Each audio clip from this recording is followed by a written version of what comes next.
কিন্তু নবীজি বলেছেন তাহাররাউ লাইলাতুল কদরি ফিল উতরি মিনাল আশরিল আওয়াখিরি মিন রমাদান, তোমরা রমাদানের শেষ দশকের বেজুর রাতগুলোতে লাইলাতুল কদর তালাশ করো। সুবহানাল্লাহ।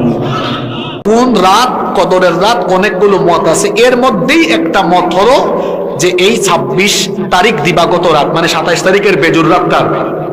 অনেকগুলো মত আছে, এর মধ্যে এটাও একটা মত। কিন্তু নবীজি বলেছেন তাহাররাউ লাইলাতুল কদরি ফিল উতরি মিনাল আশরিল আওয়াখিরি মিন রমাদান, তোমরা রমাদানের শেষ দশকের বেজুর রাতগুলোতে লাইলাতুল কদর তালাশ করো। সুবহানাল্লাহ। এজন্য মক্কা মদিনায় দেখবেন বেজুর রাতগুলোতে তারা, বিশেষ করে আপনারা দেখবেন ইনসাইড দ্য হারামাইন একটা পেজ আছে, যারা ফেসবুক চালান, ভেরিফাইড পেজ আছে, সেখানে রমজানের প্রত্যেক রাতের তাহাজ্জুদের নামাজ, তারাবিহের নামাজ সরাসরি সম্প্রচার করা হয়।